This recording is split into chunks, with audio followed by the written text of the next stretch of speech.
नेपाळमध्ये महाराष्ट्रातील 100 पर्यटक अडकले असल्याची माहिती आहे, पण सर्व पर्यटक हे सुरक्षित आहेत अशी माहिती उपमुख्यमंत्री अजित पवार यांनी दिली आहे। राज्यातील ठाणे, पुणे, मुंबई तसेच लातूर, कोल्हापूर या जिल्ह्यातील सुमारे 100 पर्यटक हे नेपाळमध्ये अडकले असल्याची माहिती आतापर्यंत प्राप्त झाली आहे। तर नेपाळमधील भारतीय दूतावासाच्या संपर्कामध्ये हे सगळे पर्यटक आहेत आणि त्याचबरोबर राज्यातील पर्यटकांना आवश्यक ती मदत पुरवण्याचे सगळे प्रयत्न हे सुरू आहेत। त्यामुळे महाराष्ट्रातील पर्यटकांनी घाबरून जाऊ नये असं आवाहन उपमुख्यमंत्री अजित पवार यांनी केलंय।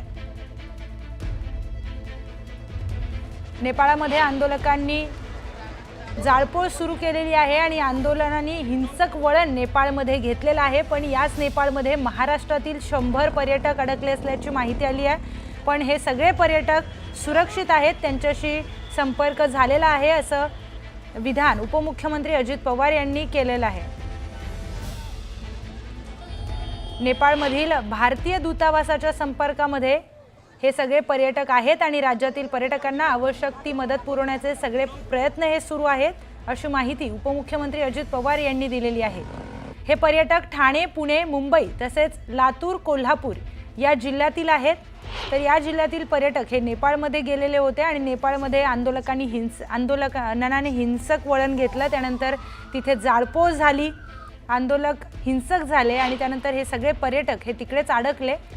पण आता उपमुख्यमंत्री अजित पवारांनी दिलेल्या माहितीनुसार हे सगळे पर्यटक सुरक्षित आहेत आणि या सगळ्या पर्यटकांशी बोलणं सुरू आहे। भारतीय दूतावासाच्या ते संपर्कात आहेत। थेट जाऊयात आपल्या प्रतिनिधी प्रणाली कापसे यांच्याकडून। प्रणाली, महाराष्ट्रातील पर्यटकांसंदर्भामध्ये मोठी माहिती समोर आली आहे, काय सांगशील?